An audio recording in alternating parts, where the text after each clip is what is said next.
Left side Johnson, back top of the key to Smith. Vanderbilt 14, drives inside, left-hand layup, Notre Dame number 8. My God. Doug Lesmerises and Bill Landis on the Bill and Doug show. When this is all over for me, if I go to the wrong place, it's going to be watching the last 90 seconds of a meaningless November college basketball game that takes 24 minutes. This is hell on earth. Dear Lord, why are we squeezing this in? Nobody cares. If you're a college basketball fan, I apologize, but that sucked. That was 48 minutes to play 11 minutes is what that was. I feel sick. Who is this for? Who is it for? It's for no one. It's in a high school gym on an island in the middle of an ocean we're here to do the college football playoff rankings. It's so stupid. God, take ESPN off my TV again. But I want to, it's almost like we had the genie lamp with ESPN. It was like, I don't want ESPN to exist. And YouTube TV was like, poof. And ESPN vanished for half the people. But they still have power, right? So you don't just need them to disappear as a content provider. You need their power to disappear. So they still control jamming the playoff rankings in between college basketball games. But God, I don't miss them. Oh my God. We could have just got all 25 teams during a full timeout, right? Yes. give me the full minute. We'll get 25 teams on the board and they keep playing your dumb game. So this is the college football playoff rankings that are out tonight. This is rivalry week. We're going to talk about some games here that we think could affect the playoff rankings. Like, what are the things that actually could happen? There's a couple games coming up, Bill, and we'll have our national picks out on Thursday morning, on Thanksgiving morning. So people don't watch them or listen to them on Thanksgiving. Be with your friends and family and eat turkey. But they're there when you're done. Sometimes people go to movies on Thursday nights. So if you want to listen to a podcast or watch a YouTube show on Thursday night, we'll have our national picks. How do we get our show in the movie Friday? Theater? Sometimes you can do that, like special event, get your stuff on shown in the movie theater. We should do that. We'd have to give up all the money that we have. Yeah. So anyway, we'll have the national picks and we'll make our picks for those games. But Bill, there's just some weird stuff like Bama Auburn is a 5.5 point game with a fired coach and a team that everybody thinks is supposed to be good. To me, it's proof of Alabama midness. But there are just enough games like that this week, whether it's Texas A&M Texas, whether it's Oklahoma LSU, whether it's Georgia Tech. It's not going to be Indiana Purdue. It could be Oregon Washington, which is, I think, less than a touchdown spread. Certainly could be Ohio State, Michigan, given how that has gone. And that, I think, is a 10.5 point spread as it stands. So we're going to get the rankings here tonight, Bill. Miami Pitt, right? Is it Miami Pitt? Miami Pitt. Yeah. Miami Pitt. Like, could Cal do something to SMU to shake up that ACC race a little bit? We didn't have any upsets this past week. Like Pitt over Georgia Tech, I guess, will qualify, but that wasn't out of nowhere. And you picked it, for instance. But I feel like there's still, are they floating out there, or is this just going to be one of those years, Bill, where like we don't really get many upsets and we're going to end up with like playoff chalk for the last 3 weeks of the year? No, I'm kind of thinking we get them this week. So you're right. There were everyone in the top 14 either won or didn't play. And then 15 USC lost to Oregon, 16 Georgia Tech lost to Pitt, and then some teams. We're going to get a reshuffled bottom of the bracket because a bunch of teams in the bottom lost again this past week. But no, I think we've been saving up all the energy for this last week, and we're going to get. I mean, I said to you before we started recording, like there is a pathway, and it does not require a lot of like, there's no way that's going to happen type of upsets. Really doesn't require any for this to get quite chaotic. I don't know if it's going to get all the way there, but I think we're going to get a couple of games that shake this thing up. Yeah. And that's just, I think, like generally good for the sport, probably, right? It's not good if your team's getting upset, but it's good for the sport. There are 3 undefeated power conference teams as it stands right now: Ohio State, Indiana, Texas A&M. There are 5 one-loss teams in the P4: Texas Tech, BYU, Oregon, Georgia, and Ole Miss. And there are 9 two-loss teams: Virginia, Georgia Tech, Miami, Utah, Michigan, Notre Dame, Alabama, Oklahoma, and Vanderbilt. And I think this weekend, the only teams of those there's 2 games where they're playing each other. It's 1-loss Georgia's playing 2-loss Georgia Tech, and then obviously undefeated Ohio State is playing 2-loss Michigan. Texas A&M's playing Texas, but Texas has 3 losses. Let's get to some of the rankings. Arizona's 25. Lane's 24, and this matters if people care about the American race, and it's still interesting. One of the tiebreakers, like the first tiebreaker, so the first tiebreaker for everybody and stuff is head-to-head. I think in the American, the next tiebreaker is college football playoff ranking. So the fact that Tulane looks like the highest ranked American team actually could matter, because that right now is a 3-way tie between Navy, Tulane, and North Texas. And Navy is an underdog at Memphis this week, but North Texas and Tulane are favored by quite a bit. So like, it just matters for the American where that's going. I missed the rankings now. Sorry. I got you. Arizona State is 20. Virginia is 19. USC is 18, and Texas is 17. Okay. All right. And I like like I said, the bottom of the stuff is shuffling. So sorry, I missed a team. Virginia is 18, USC is 17, and Texas is 16. I know I missed a team. And just for the bottom, it was Arizona 25, Tulane 24, Georgia Tech 23, Pitt 22, SMU 21. So the 3 teams that are in the ACC race, well, not the 3 that are, but like they're all right around each other, because Virginia is 18, and then we just said SMU and Pitt and Georgia Tech are right around there. People just worry about. It's very interesting that, because Virginia and SMU are winning in for the ACC title game. Yes, and Miami, which obviously would not get there if that were the case, is ranked. I don't know. We'll see. Close to 10 spots ahead of both of them.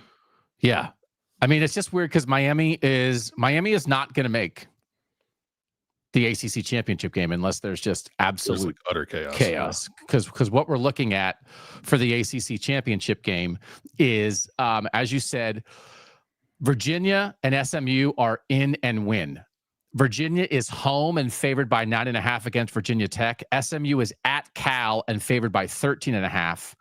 Pitt is at home as a 6.5 point underdog against Miami. So if Virginia or SMU lose, then a Pitt win gets Pitt in. But I guess I don't actually know the answer of if Miami beats Pitt. Is there a tiebreaker then that could get into some stuff? But we don't cover the ACC that much. There are a lot. I was looking at the ACC. They put out their tiebreakers, and aside from SMU, Virginia, and Pitt, it was just a lot to sort through. So I didn't write it down. We only have so much. There is a pathway. Duke is still alive. Don't know how. Oh, for real? Yeah. We're covering the Ohio State-Michigan game this week, which we're excited to be doing over on our Substack, BillandDougOSU.substack.com. If you want to try it out, you can put that in and do a /the-game special, and you'll get a free trial up until the day before the Big Ten championship game, and Michigan is checking in at 15th here in the ratings. Up 3 spots moved up 3 from spots last week. It's pretty good. So, but that matches they were 15th in the AP poll too. So Vanderbilt 14. Vanderbilt's still at the edge of this. They have a chance for a good win over Tennessee this week. Like not a ranked win, but a good win. But I think like Vanderbilt's lurking. If we get super chaotic, Vanderbilt's one of the teams that could squeeze into that last playoff spot. Yeah, they're hovering there. Michigan obviously hovering there with a chance to get a major win. I don't know. It's feeling less and less like Utah, Utah doesn't have a path. Or more and more like Utah doesn't have a path. But they're lingering as well. BYU 11. So they get a nice win and they don't move. So Utah is 13, BYU is 12. Texas Tech and BYU are both 7-1. No, Miami's 12, sorry. Where's BYU? BYU's 11. BYU's 11. Okay.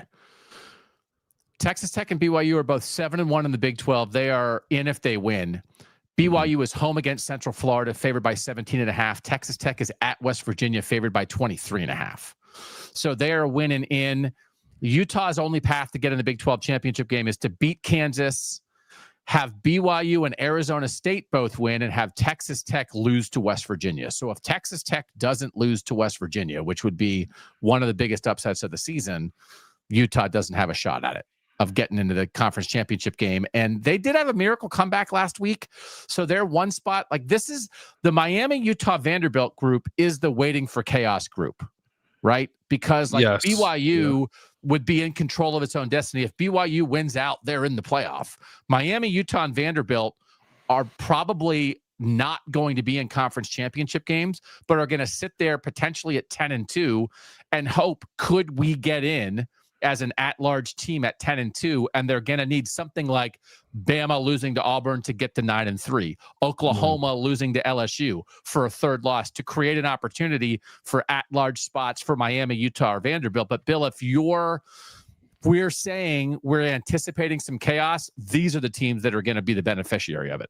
Yeah, I would even lump like Ole Miss without like great wins into that. If Ole Miss is 10-2, I don't know that they'd be feeling super comfy.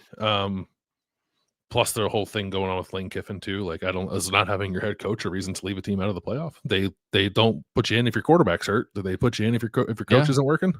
I mean, it's certainly been a discussion point. And by the way, North Texas, which is on track to make the American Championship game, and then if they win that, be a playoff team, their coach just got hired as the head coach at Oklahoma State. Eric Morris is going to stay with North Texas through the season and through the playoff potentially. And I didn't hear any stories about going to yoga with Eric Morris, or I didn't hear I'm not sure that his agent held up any teams at gunpoint for more money. So it is possible. I do think the structure of this is weird, and college football can work on this to make this operate in a different way, rather than trying to hire coaches while the most important parts of the season are still going on. Except North Texas and Oklahoma State just did it, and it was fine. So what Lane Kiffin is doing right now, it doesn't have to be this way. Yeah, clearly they did. They jumped Oregon 6, Ole Miss 7, Oklahoma 8, Notre Dame 9, Alabama 10. I think I said last week that I figured Oregon would eventually jump Ole Miss by beating USC and Washington, but I guess we didn't need for the Washington win to happen. Oregon's ahead of them already. Okay. And so Notre Dame is 9, and where was Miami again? It's interesting. Miami's 12. So Miami last week, Miami was behind Utah. They both won, but Utah was working around with Kansas State, and Miami just blew out a Virginia Tech team that doesn't have a head coach, and Miami jumped Utah. Okay. So Miami is like closing the gap on Notre Dame. And this is the discussion of like, the closer they get to each other, is it possible then the head-to-head will matter? I feel like they're closing the gap on Notre Dame, not so much by virtue of what they're doing on the field themselves, but because Notre Dame keeps looking good and they're getting credit for a good win. Okay. Right. Well, then when do those two things so should Notre Dame try to beat Stanford by 3 to hurt Miami? Keep it close. All right. So the top 5, no surprise. Ohio State 1, Indiana 2, Texas A&M 3, Georgia 4, Texas Tech 5. So this continues to be the thing. I've appreciated some of the shuffle a little bit as you look at the bracket, right? 1 Ohio State potentially versus the 8-9 winner of Oklahoma Notre Dame. Oklahoma Notre Dame would be a cool first round game. Alabama Ole Miss, I couldn't give 2 squats about that game, but that SEC showdown would then play, the winner of that would play Indiana. That's cool. I think that's cool. So like that could be the kind of thing. And then the opportunity for whoever would be the 11 opposite Oregon. If Oregon's the 6 now you're looking at Oregon, Texas A&M as a 3-6 game. That's a great game, is it not? Yeah. And a great Big Ten SEC showdown. What did you note about Oregon today? What did I note? I guess Notre Dame or Oregon had moved up to the 3rd best odds to win the national championship behind Ohio State and Indiana, which is like people just like getting on the duck train a little bit. And they have some injuries that they're dealing with, and they beat USC, but it's like a touchdown spread at Washington. So like that's, if Washington had not lost at Wisconsin, Washington would be right in the thick of this conversation right now, because Washington is 8-3. They should be 9-2. If they were 9-2 with Oregon coming to their place, the thing about that is it doesn't really change who Washington is as a team, because they're much better at home than they were on the road. Wisconsin kind of woke up and has been, surprising people a little bit here lately. So credit to Wisconsin. That's still a very bad loss for Washington, right? But if Washington was 9-2 and Oregon going to their place, we'd be like, holy moly. Yeah. This could be a seismic shakeup. And really, it still could be the same thing. It's just that it's not going to put Washington in if they beat Oregon. But I think they still have the same opportunity to beat Oregon that they would have if they hadn't lost to Wisconsin. They're still that same team, and they're going to come home and try to get that offense loose against the Ducks. That's a huge game. It is a huge game, and Washington, very different team when they play in Seattle. I think the last time they played there, Washington won, right? Didn't they? Wasn't it that would have been the year Washington 23? Yeah. went to the national title game? Yeah. Yeah. Yeah. I think Yeah. Washington could win that game. I'm like, whatever, we'll do our picks later, but like it's not a gimme for Oregon. Although I had wondered previously if Oregon needed to win these last two games against USC and Washington to get in. I don't know that they're quite in that position anymore based off where they're at right now. But because it's one of those things because if they had lost to USC, like USC would take their spot. And if Washington was 9-2 and Washington beat Oregon, Washington would take their spot. But now that they've beaten USC and that Washington took that other loss, they're not going to lose the spot to the team that beat them. So now Oregon at 10-1, if they just lose to a 10-2 Washington team, I mean, if they just finish 10-2 by losing to Washington and then Washington sitting there with 3 losses, they're not going to jump Oregon, but it's not a terrible loss. No. And now you're 10-2 Oregon getting compared to other 2-loss teams like Miami and Notre Dame and Vanderbilt and like teams like that. I would think that Oregon has a chance to still be in a pretty good spot there, right? Yeah, so, I would think so. Yeah. I wouldn't suggest losing it to Oregon. Neither would I. They're not definitively out the way you would have maybe thought that if they lost to USC. So anyway, I don't know, talking in circles a little bit. So do you think I was curious where Texas would be and whether or not they'd be in a spot where like at 9-3 could they get in sort of like without chaos maybe? It seems to me at 16 they would still need the chaos even if they beat Texas A&M. I guess the question is, because again, it's like how propulsive can that be for a 3-loss team? Is it like, oh my gosh, it's such a great win? It's a 2.5 point spread, Landis. So it's one of those. It's just so weird. Texas A&M at Texas. Texas A&M is a road favorite, but it's a field goal game. So if you win that, are you gonna jump Vanderbilt, Utah, Miami? I mean, they beat Vanderbilt, didn't they? They did beat Vanderbilt. Are you going to jump Utah and Miami? Maybe. Because I don't know. But then you're in a situation, right? I don't know. I think Texas would they'd be at the top of the 3-loss list. It just would have mattered would a 3-loss team get in ahead of some of these 2-loss teams. Yeah. So, all right. We're trapped a little bit in the what if here, but the point is that we think the what if is going to matter because we think some stuff could happen, right? There's just because the thing last week, as you noted, was it was in the top 10 teams. 5 were favored by 30 or more, 3 were off, and the only 2 that played real games, Oregon beat USC and Oklahoma beat Missouri. But like nothing. So the 2 higher ranked teams won the only 2 games among ranked teams. And then everybody else that really mattered wasn't challenged. So even so, though some of these games, like they're not a coin toss game, they are certainly more challenging than what we faced last week. Just let me run through a few of these, Bill, of the games that really matter. And then we could talk about what we think might happen and how that affects what we're going to say for our playoff picks tonight. So again, in the ACC, Miami at Pitt, Miami favored by 6.5. Virginia Tech at Virginia, Virginia favored by 9.5. SMU at Cal, SMU favored by 13.5. And so you look at that, that's Virginia and SMU in win and in situations, Bill, favored by 9.5 and 13.5. I think one of them could lose. Yeah, you think Cal might get them, right? And SMU, you said at Cal, right? They're going to go out west? Yeah. Yep. Stuff. So, and then again, Virginia Tech fired coach. Cal just fired their coach. But can replacement coaches, like sometimes you get a little juice off of that? I don't know. The Big 12, as we said, Central Florida at BYU. BYU favored by 17.5. Texas Tech at West Virginia, Texas Tech favored by 23.5. Texas Tech and BYU are winning in. I can't imagine either of those teams losing. I would be shocked. I think that's what we're getting in Dallas. Rematch, Texas Tech, BYU. Yes.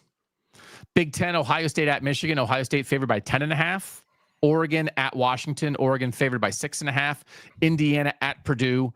Indiana favored by 28.5. Oregon at Washington, we discussed. Certainly possible. And the way the Ohio State-Michigan rivalry has gone, you have to give Michigan a chance there. And by the way, also, Michigan's pretty good. Yeah, I think definitely have to give Michigan won as 20 whatever it was point underdogs last year. You certainly give them a chance as 10-point underdogs at home. And they sitting at 15, if they got what would be the best one in the country. I don't know. They might even knock some of these teams out that could win that are ahead of them, right? They might really jump up the rankings. Yeah, very propulsive. And then the SEC, Texas A&M is 7-0 in the SEC. Georgia has finished its SEC schedule because it's playing its rivalry game with Georgia Tech. They are 7-1. Bama and Ole Miss are both 6-1. Texas A&M is in with the win against Texas. That is Texas A&M at Texas. Texas A&M favored by 2.5. If Texas A&M loses, it is possible that it would not make the SEC championship game after being one of the 3 undefeated teams and being at the top of the conference all year. Which speaks to how bad Texas A&M's SEC schedule has been, because the tiebreaker is conference win percentage. Yep. So Bama is at Auburn. Bama is only favored by 5.5. Bama is in with a win in the SEC championship game and out with a loss. So that is crystal clear. The idea, again, speaking of fired coaches, that mighty Alabama is favored by 5.5 against fired coach Auburn. It just tells you that the odds makers are not impressed by Alabama, Bill. It's not because they are so super impressed by this underdog Auburn team. This is all about Alabama being mid. Yeah, and Alabama's track record under Kalen DeBoer of playing well and beating good teams and playing erratically and sometimes losing to bad teams. We saw them do it last year. They've done it this year. So it would be a heck of a thing to lose the Iron Bowl to an interim coach when you're on the precipice of making the playoff, but they are very capable of it. And also, I'm not so sure that maybe like Penn State's rooting for that to happen so that they can get the door back open to try to hire Kalen DeBoer away from Alabama. Because guess what? No one's going to want him back in Tuscaloosa if he loses the Iron Bowl. Oh my God. It's like you're whispering in my ear. My God. You know exactly what to say to me, Bill. So Texas A&M and Alabama, they are both favored. If they win, that's the SEC championship game. Mm-hmm. My inclination at the moment is one of them is going to lose. But we'll see what my inclination is they're both going to lose. Now you're okay. That's too much. Slow down. That's too much. We have to finish the show. You're getting me too excited. Georgia done with the SEC schedule, so they are in this situation. They can't do anything. They're playing Georgia Tech, and actually, like, there's stuff that could matter here with playoff stuff. Absolutely, in that Georgia Tech Georgia game. But from an SEC championship standpoint, if at least one of Texas A&M or Bama loses, Georgia's in the SEC championship game. So they're just waiting for that because they would have tiebreaker stuff against them, and they only have the one SEC loss. So that would be a big deal. And then Ole Miss, and that game, Georgia, by the way, is playing Georgia Tech. It's a Georgia Tech home game, but Georgia Tech, which is in Atlanta, sold the game for $10 million to play it in the Georgia Dome in Atlanta. So it's a couple miles from campus, but it's not on campus, and it's just going to be filled with dog mentality. Mm-hmm. Right? I mean, come on. Yeah. It's a road game. Yeah. So that's a 13.5 point spread. I've been thinking all year that Georgia Tech was going to win that game, but then Georgia Tech's defense reminded us last week of how terrible it's been. But also, if they don't throw a 100-yard pick six, they probably come back and beat Pitt. That offense can get going. When the Georgia Tech offense gets hot, it can get hot, right? Yeah. But their defense also put them in 28-0 hole. So I'm not giving up on Georgia Tech giving Georgia a game just because they lost to Pitt last week. I kind of am. Okay. But because like this is the ultimate scenario for me is Georgia loses to Georgia Tech and makes the SEC championship game.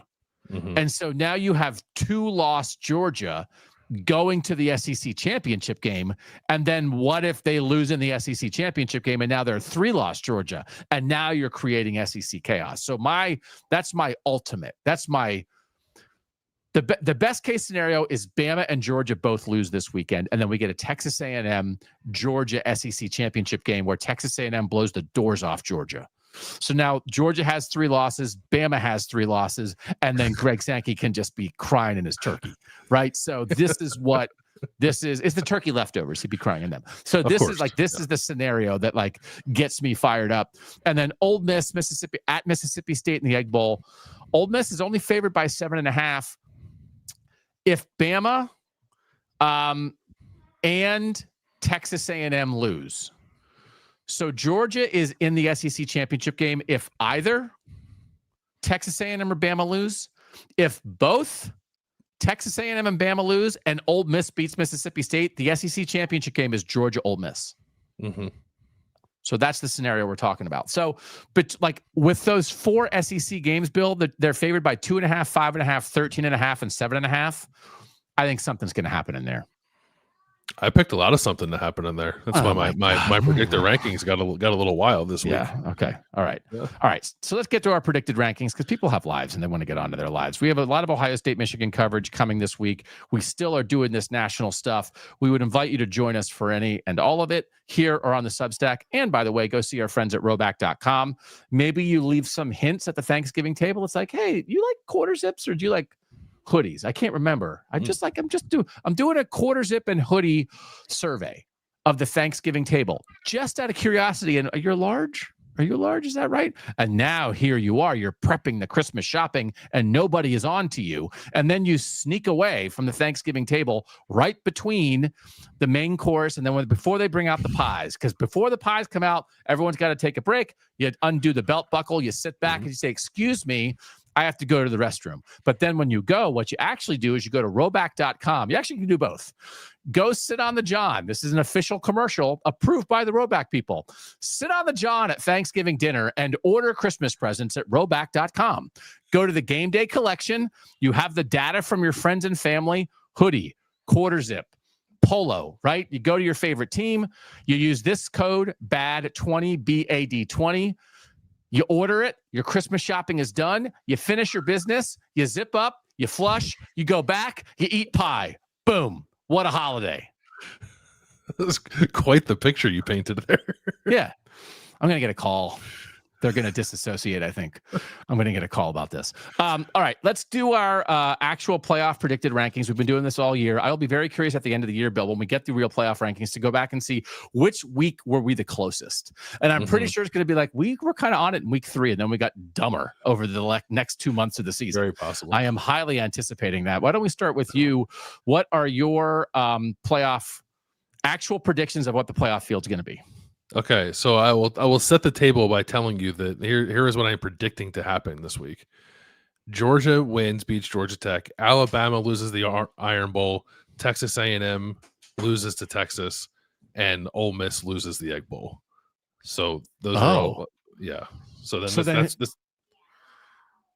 in that scenario. Do you know what the SEC championship game actually is? Then it's Georgia versus who?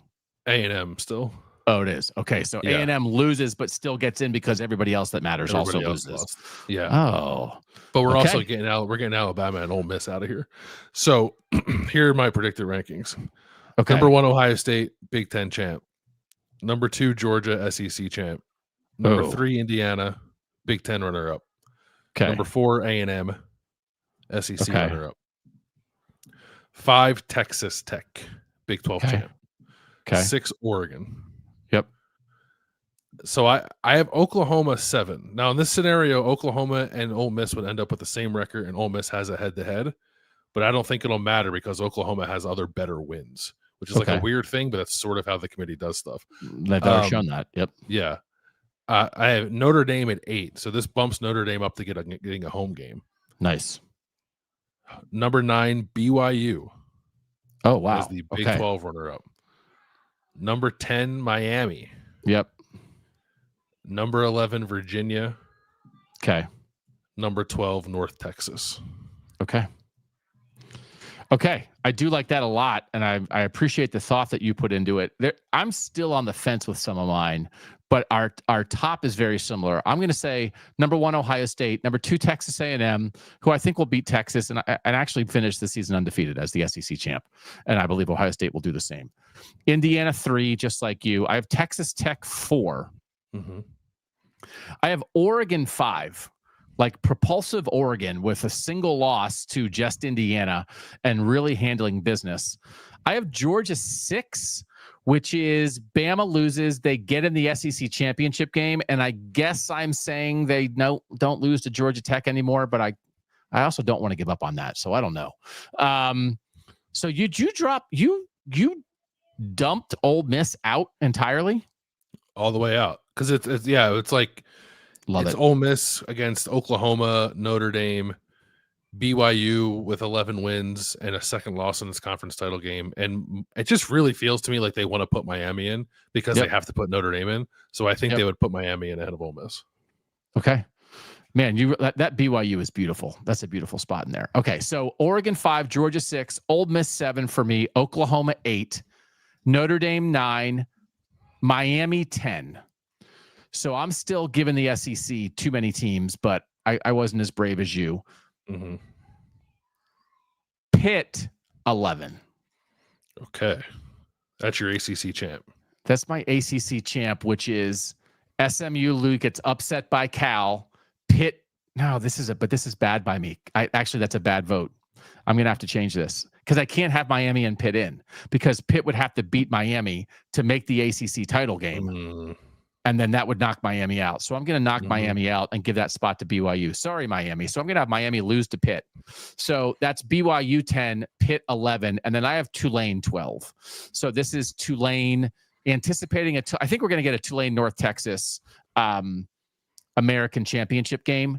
Yep. Either way, Navy has the toughest game this week, but even if all three win, Navy's out, and I don't think either North Texas or Tulane are going to lose this week. So then we'll get a North Texas Tulane game, and I'm going to go with Tulane in that one. So probably screw that up. Well, Eric Morris already leaving, and very likely that John Summerall, I don't know, takes whichever of the Florida LSU jobs Lane Kiffin doesn't take.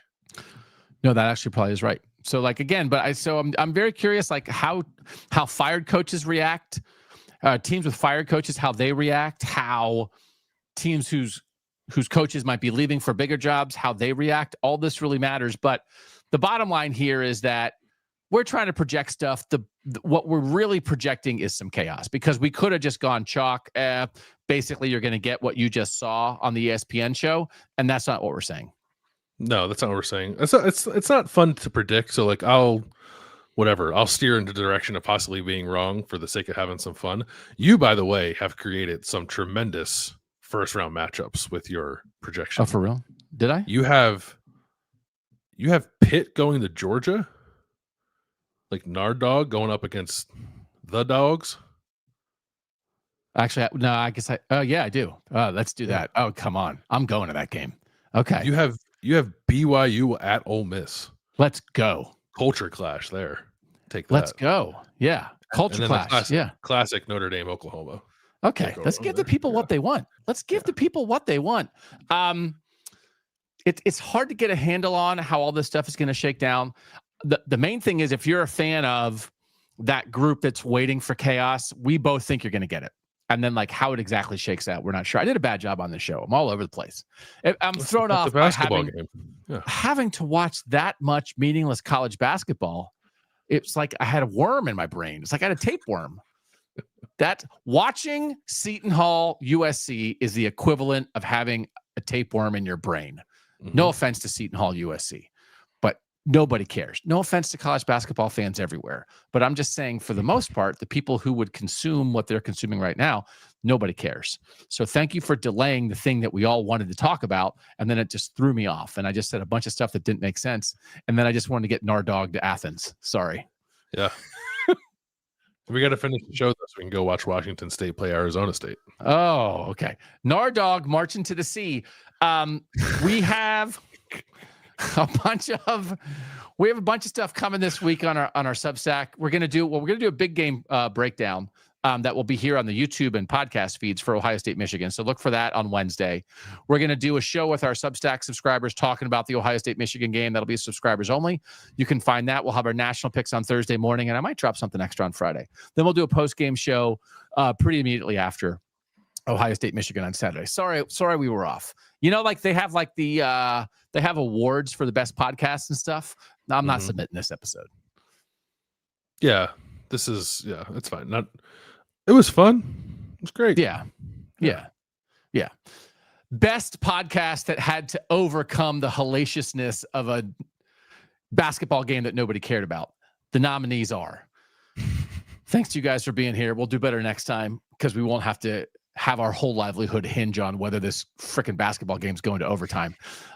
We appreciate everybody in the YouTube chat. We see you. We love you. Thanks for joining us. If you're listening back, appreciate it so much. Go see our friends at roback.com. Have a great Thanksgiving if we don't see you or talk to you before it's bird time. And then we just are going to be getting ready for a rivalry week. Man, rivalry week is good though, right? I wish rivalry week wasn't during a midweek holiday week so that, can you imagine if we could just all invest every ounce of our energy into rivalry week like it was a normal week, but I just don't know what to do. But I don't know how they can fix it. The other thing I said, up a week. If you bump it up, if you make week 1, move it to what week 0 is now, and then end and like have this be, could you have this be like an off week? Would that make sense at all? Like a final bump up, you get 1 bye. That would be interesting, especially if the playoff expanded. It was like, okay, if we're going to expand the playoff, but we're going to give everybody a week off when the regular season ends to just chill out. And maybe you could fix the recruiting calendar too. And it's like the when nobody plays between the end of the regular season and conference championship weekend, we'll do the recruiting in there, but like the players' bodies and brains can recover a little bit. And then we won't make people try to jam this in around Thanksgiving. Although some people really like it, Bill, because people have talked about families in town, friends are in town. You eat a bird on Thursday, you watch a game on Saturday. It's the ultimate week. So I don't know, maybe having rivalry week with Thanksgiving is the best thing. Is it? I don't know. I think maybe we're coming at it too much from the perspective of like covering it, and like it just kind of like jams your week together when you're trying to write stuff and do podcasts.